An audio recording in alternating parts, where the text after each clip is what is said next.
It's Mac and Perry in the place. Da-na-na-na. Mac and Perry. Go live to create. Da-na-na-na. Mac and Perry invite you to stay. Hello and welcome once again to the Windy City's finest, On Location with Mac and Perry. I'm Perry, he's Mac, and this is... Brenda Francoeur from Whitebear Creations. Yes, and I love that we've got the poster behind us here. Thank you so much for agreeing to meet with us. Thank you. And yeah, I really appreciate your time and energy meeting here today. And yeah, I'm super excited to just dive into some super low stakes icebreaker questions and mini games, just to loosen up here. And the first one we usually start with is our trivia questions about Medicine Hat specifically. These are just things that we looked up online and thought were really cool and put into this format. So I think we'll just jump into the first one if we can. Already? The first one is the height of the Samus. I may be saying that incorrectly, so please correct me if I got it wrong. But the height of the Samus teepee in Medicine Hat is approximately A, 49 meters, B, 55 meters, C, 65 meters, or D, 70 meters. D. D? I'll say D. 70 meters? We did have 65 meters. C. Oh. Yeah. But I also don't... I Yeah, didn't you even were know very that close. myself. No, that's totally fair. Am I saying the name right? Am I getting that right? Samus? Samus. Okay, perfect. Awesome. Yeah, no, either way, still very tall. Very tall. Yeah, and Have you seen it? I've definitely seen it, yeah. Yeah. On the way in and out of town. And It's an eye breaker. yeah, It's no. so tall. Yeah, and I appreciated that because we were talking about that when we kind of first came in and we're setting up, and we kind of had some stories about that. So, yeah, I mean, is there anything you would like to share about the Samus teepee?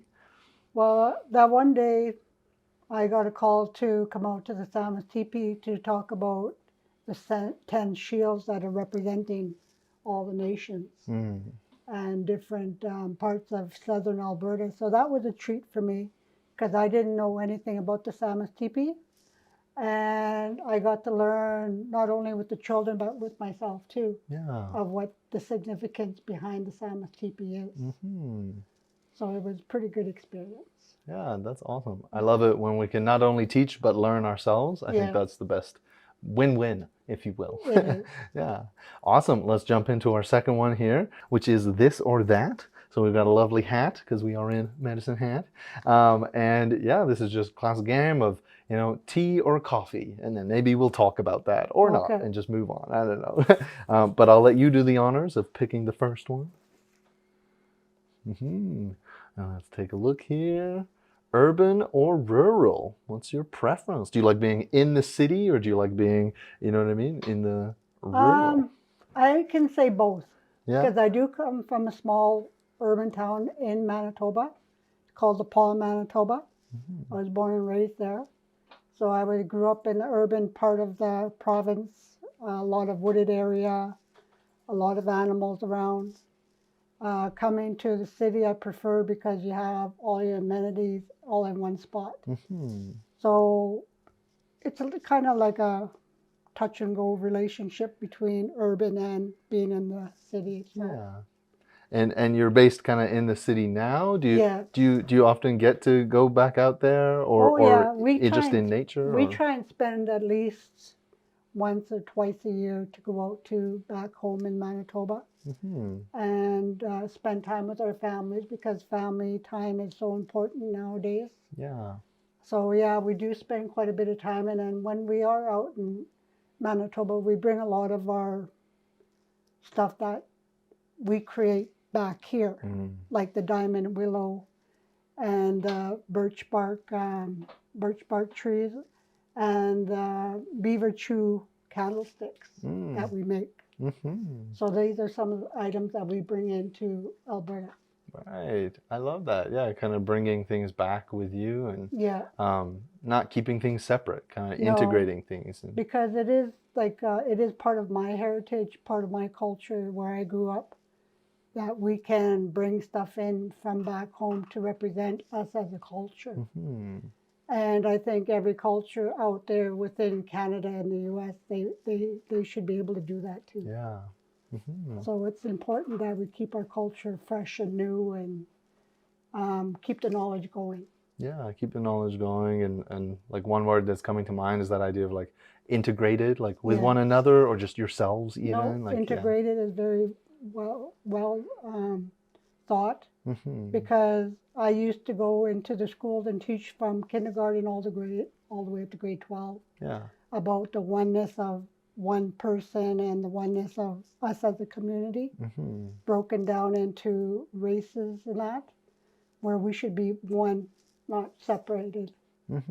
So that's very important to me as a creator, is to be able to love one another, be a brother and sister to each other, instead of having the separatism of all the cultures.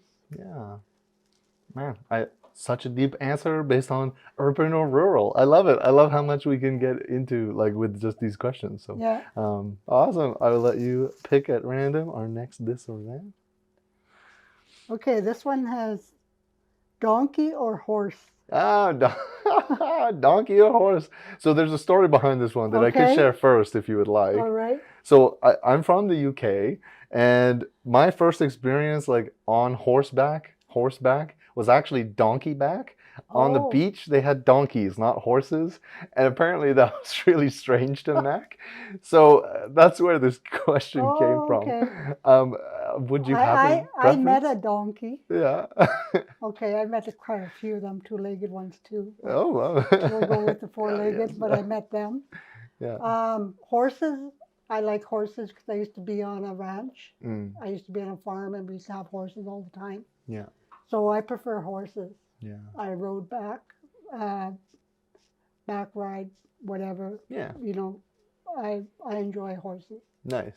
Yeah. Donkeys, I like them because they're cute. Yeah. Just as long as they don't bite me or spit on me, that's okay. Absolutely. They can have a bit of an attitude, I think, sometimes. But yeah. Exactly. Yeah. Okay, let's move swiftly along to our tumbling towers here. I just got to get my questions here, but I'll let you go first and get out the first block and our first question. And we can't go off the top, unfortunately. Oh, okay. Well, yeah, that's too easy. Well, I usually just poke around. Easy. Ah, there we go. Yeah. Okay, 48. 48. I gotta flip it. Wow. What's an experience on your bucket list that you either have or haven't done yet? My bucket list. I've been working on my bucket list. Oh, okay. My bucket list, it consisted of petting an exotic animal. I actually got to meet 2 white buffalo in my years of being Whitebear Creations. So that was, I don't know if you guys understand the story behind the white buffalo. It's a very sacred story. There's only a white buffalo born every 100 years. And the meaning behind that is that because the Creator put down that creation on earth to make us remember who we are as a nation and to have great love towards one another. So my bucket list was to be able to pet and give offerings to these 2 white buffalo. One is Winston and the other one is Chief. So that was my experience. That's beautiful, and that's something that you got the chance to do, right? Yeah. Yeah, that's amazing. I never got to do that before. So. Nice. I think I'll pass it back off to you to pick another block. And, okay. Yeah. Nicely done. 18. What is something that takes a lot of time but is definitely worth it? Dream catching. Yeah. What about it is worth it? Maybe we'll get into it in the in-depth interview or the showcase. But it takes a long time. Like, people don't realize the amount of time that it takes to make one of these dream catchers. It goes right from the ring right into the feathers, the sinew, the leather. And sometimes if you web the web, it doesn't always work out. It breaks. For some unknown reason, it breaks, so you have to take everything away from it and redo it again. So I've done that many, many times over the last couple of years to be able to do this. And over the years, I can say that I had broken dream catchers and I had to go redo them myself. Okay. Yeah. So And it sounds, so what I think I'm hearing there is that idea of you kind of have to start from step one and either go all the way through, yeah, or you're going back to step one. right. And so it can be very time consuming. It can be time consuming. But Yes. worth it. Yeah. Thank you. I do think that is the time we have for this segment. So thank you so much for playing these icebreaker games with me. Yeah, this has been the Windy City's Finest on Location with Mac and Perry. I'm Perry, he's Mac, and this has been Brenda Francoeur from Whitebear Creations. We'll be right back. Welcome to Windy City's Finest on Location with Mac and Perry. I'm Mac, he's Perry, and this is Brenda Francoeur from Whitebear Creations.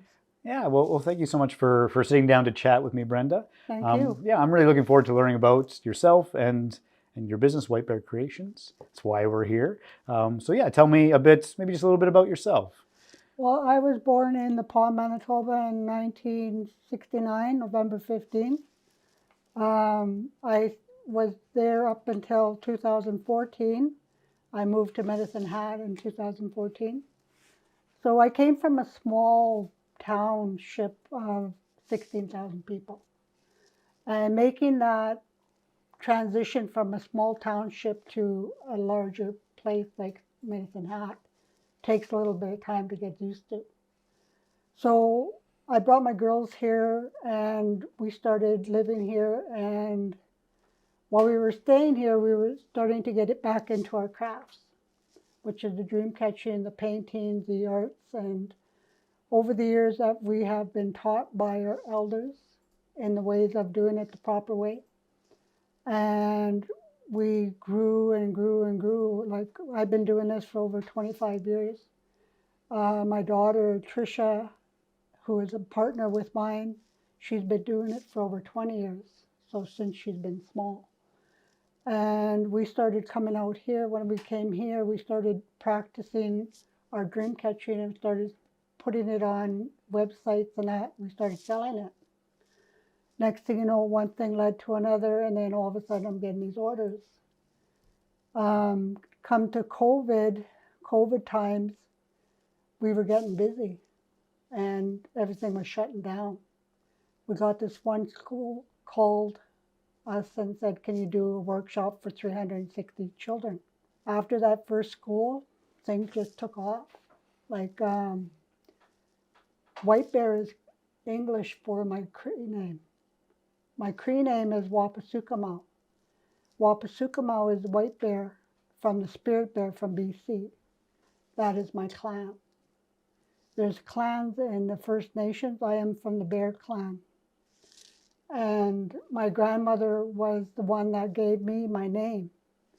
My late cousin at the time had given permission to me to use the name for my company, which at the time was going to be called Wapasukamau Creations, but a lot of people at the time couldn't pronounce Wapasukamau. So I gave it the English name, Whitebear Creations. So that's how Whitebear Creations became. In 2019, we registered Whitebear. And ever since then, we've been building little building blocks for her foundation. And without a solid foundation, you don't have very much. So you got to make sure you meet all the criteria of being that person that you want everybody to know you for. So we had to do that for our business. Like, we guarantee our stuff. If something was to break, I guarantee it. Bring it back to me. I'll fix it for you. And our exposure and everything has been phenomenal. The people of Medicine Hat, they are excited to see us, and they know who we are now.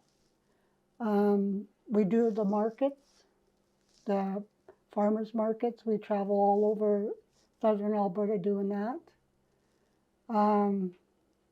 But yeah, like, since I've been starting this company, it's been a dream. It's been a lot of fun. A lot of hardship, but a lot of fun. Okay, yeah, nice.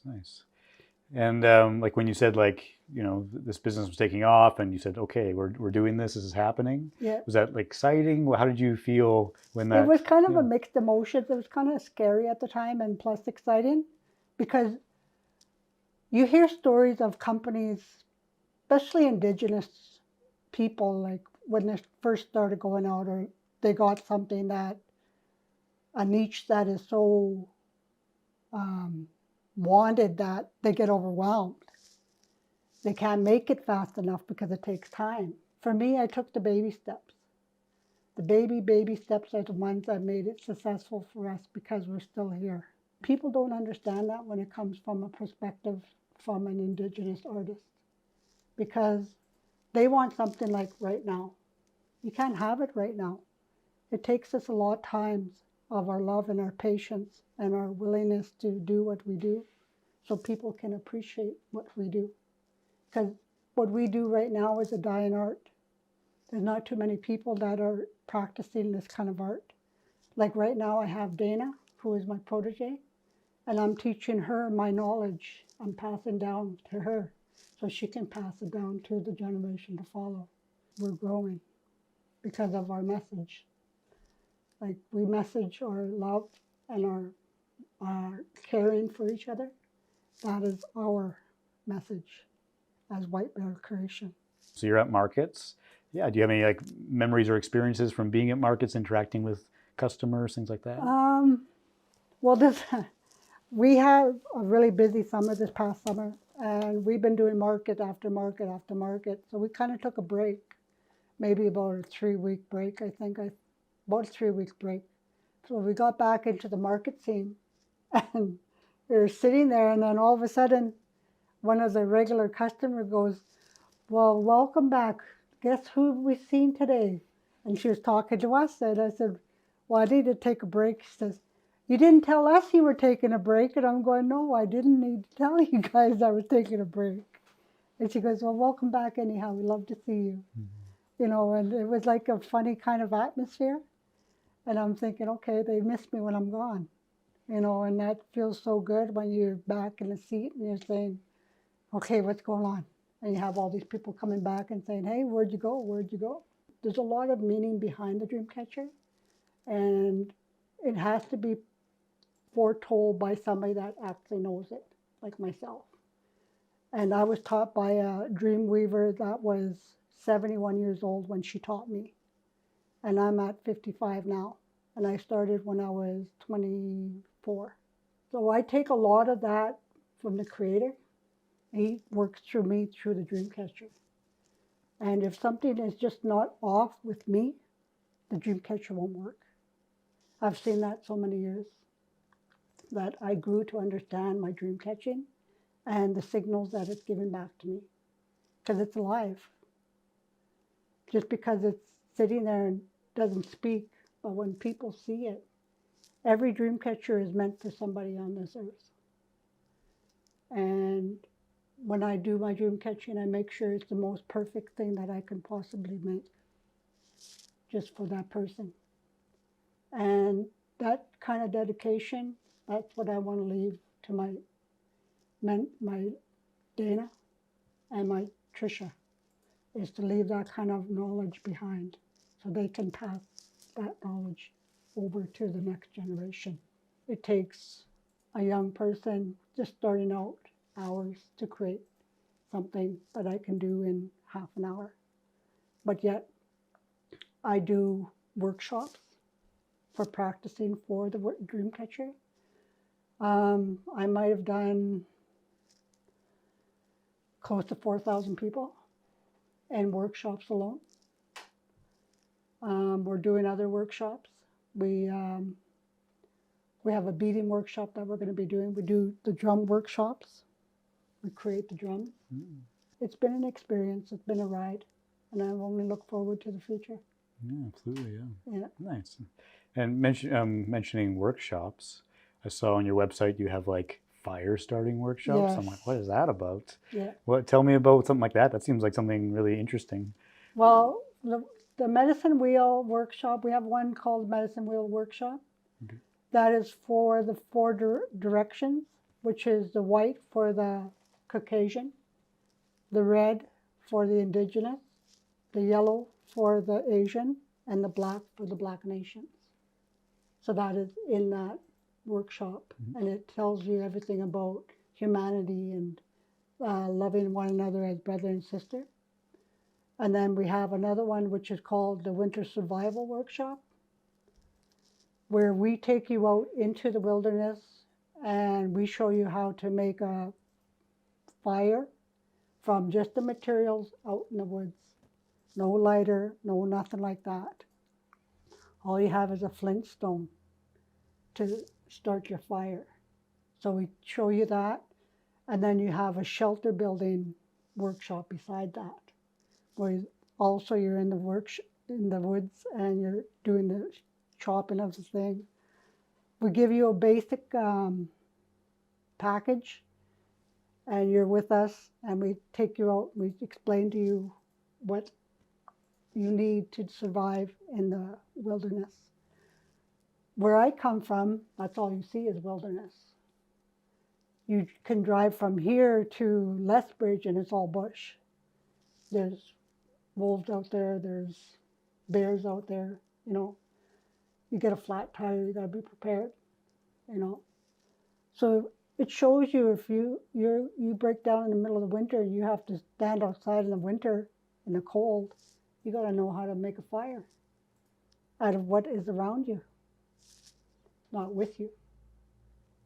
So that's basic winter survival skills, training skills. Like we have the wood sticks, the diamond willow walking sticks. Mm-hmm. We do those too. The diamond willow comes from Manitoba, and it just comes in rough with the bark still on it. It takes about a year for this branch to season before you can actually do any work on it. So we wait for a year for the bark to fall off, and then we start sanding it down by hand. Okay. And then, so we do that. That's called a walk and stick workshop. We create workshops for schools and that too. There's a lot. Were there any sort of challenges along the way that things were maybe difficult or that you had to learn Well, from? the challenges along the way was with me because I always wanted something like right now. And I couldn't get it right now because we're only here and it takes so many steps to get there. And I always wanted to jump ahead and I can't do that. So I had to be very patient with myself and with my company in order to do that. Do you have any advice for people if they feel that same way, if they have these ideas and they want to just get out there and maybe start a business or something? Well, I would suggest that you really look at your diagram of what you want. Even write it down on a piece of paper and say what you need, what you want, what's important, what you need. Because once you start opening up your business, you can't go back. You can't, it's not an open and closed door, it's an open door. And once the people notice that you're open for business, they will come.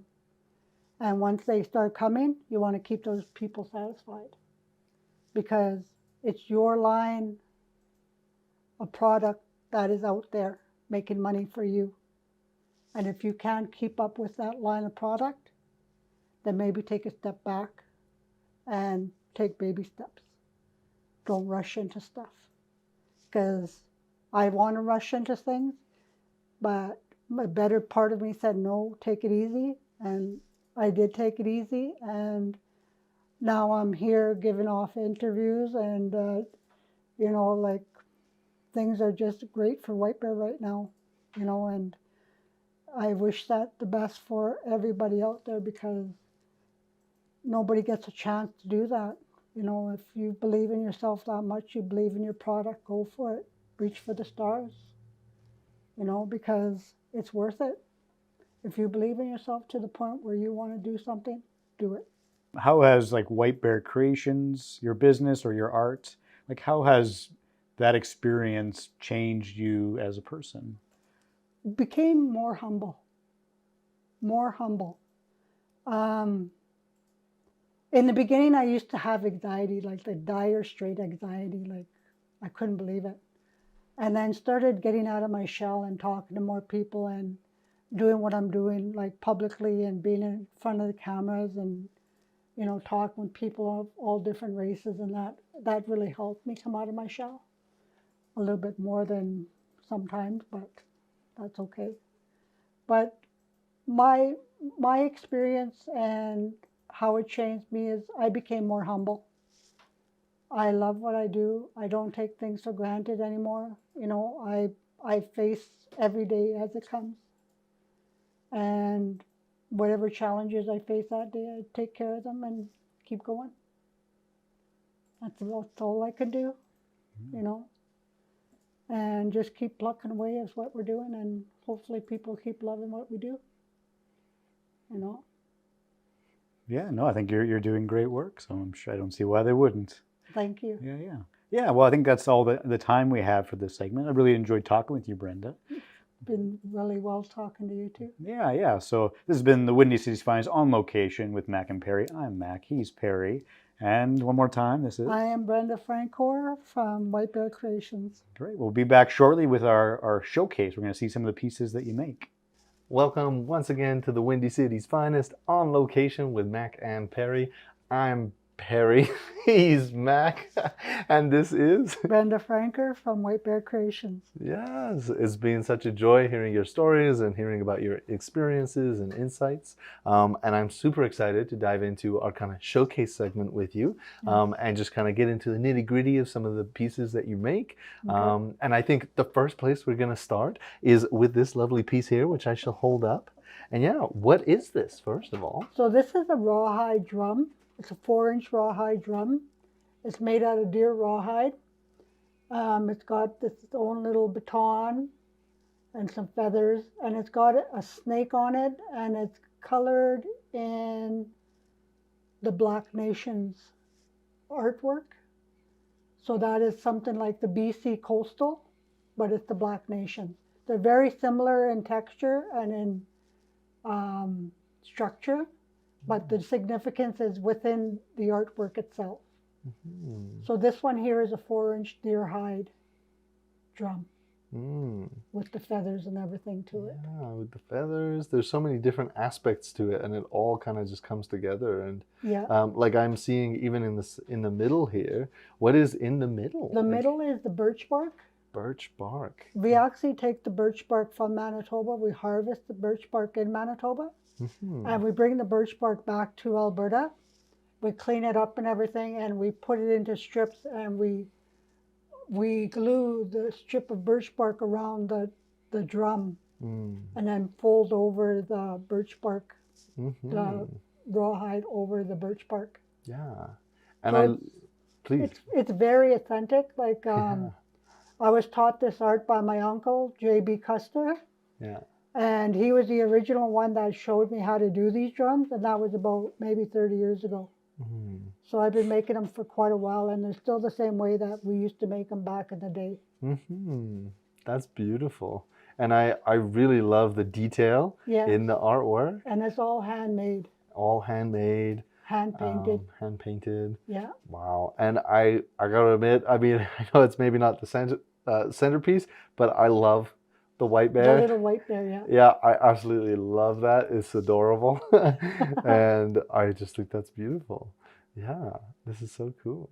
And just kind of pivoting here really quickly. So the leaves and this style what is the reason behind the leaves coming off? Because I also see that on the dream catchers. The dream catchers have a specific reason why the feathers are the way they are. Yeah. It's because when the feathers from the dream that you have can go through the hole for the nightmare and dissipate against the sunlight in the web. Yeah. But the feathers for a good dream actually go flowing from the dream catcher all the way down to the feathers into the person sleeping below. Mm-hmm. So that is the difference of the dream catcher with the feathers. Yeah. The drum is a female, and she is the, how would you say it?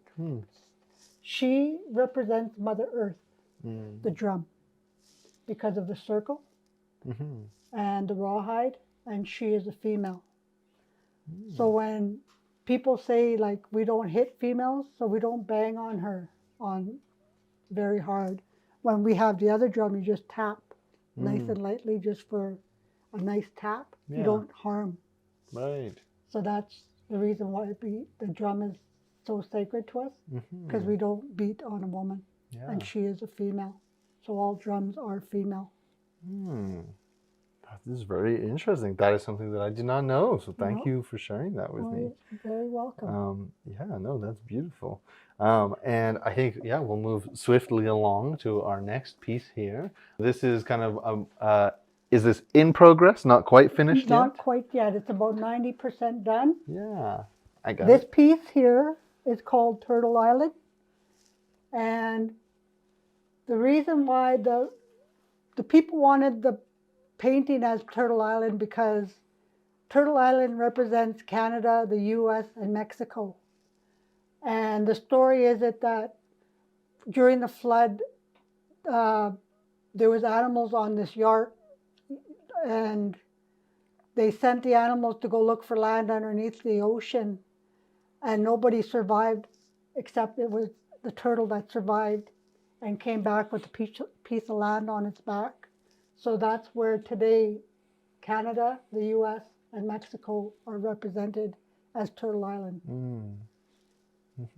So this work piece here is done by my daughter Tricia, who is my co-partner in creating with Whitebear. And she's about 90% done. As you can see, she just started putting in the water level over the turtle itself. Hours and hours of paint and layers that go into this type of work. Yeah. No, that's, I actually just noticed, the kind of layering of the water on top of the turtle paint. there beneath. Yeah. And I mean, I guess potentially you can't speak for Trish, but like, how do you know when a piece is finished? Is there like, because of a set thing in your mind beforehand, or is it like just through the process of creating? Just through the process. Yeah. Because I watched her right from the beginning when she made the mountains. And first of all, she drew everything out on the canvas, pencil. And then she started in with the paint and that. And then doing the design of the forest and that. And then the last thing was the eagle of the eye, and then the water on top. So she still has some water that has to go up here, and plus some clouds. And then hopefully it'll be completed, but it's her piece, so I can't really say when it's going to be completed. Absolutely, yeah. So it's up to her when she feels that it's done. To me personally, when I feel the painting says, oh, you're done, then I'll take a step back, look at it, and then make my final adjustments, and then that'll be done. This is absolutely gorgeous. Okay, this one here, this piece is called The Seven Grandfathers' Teachings. It is done in Blackfoot art again. The reason why I choose Blackfoot art is because I am in their territory and I recognize them as artists and as a tribe. So I give them that respect to have their art on our art. This piece is called The Seven Grandfathers' Teachings, which is the virtues that we grew up with, like love, respect, courage, honesty, truth, humility, and wisdom. And love is represented by the eagle. Respect is represented by the buffalo. Courage is represented by the bear. Honesty is represented by Sasquatch. The wolf for humility. Turtle is the truth. And wisdom is the beaver. Yeah, and I love how they are brought to life in these, because this is paint, is that correct? Yeah, that's all paint. If you want to flip it around, it's all weaved in the back. Yeah, I'm not gonna lie, I just noticed that there are rings within this ring. Yes. So there's kind of like multiple dream catchers in a dream catcher, and you kept the weave. The weaves. Yeah. Yeah, on every one of them. Wow. And then I connected all of these with wire to the main hoop. Right. Because it's so heavy. Yeah. So that's how we connected everything like that. Yeah. That's amazing. This was an inspiration for 3 people, like I said, and it turned out beautiful. Like Yeah. I couldn't get enough praise on this piece because everybody just loves it, Mm-hmm. and I'm very proud of it because the way it turned out and the way it represents everything. Yeah. You know, like it was something that I didn't know at the time that it was going to be created the way it is. This is a showpiece that we carry with us to the schools and that, Right. because it is a teaching tool, eh? Yeah. So we do carry it, but right now it's on display at the Visitor Center downtown. Mm-hmm. That is phenomenal, and I do think that's the time that we have for this Well, segment. thank you so much. Yeah, no, thank you so much for sharing. Yeah, thank you for tuning in, be it on the live stream or otherwise. This has been the Windy City's Finest on Location with Mac and Perry. I'm Perry, he's Mac, and this has been Brenda Francoeur from Whitebear Creations. Thank you so much. It's Mac and Perry in the place. Da-na-na-na. Mac and Perry go live to create. Da-na-na-na. Mac and Perry invite you to stay.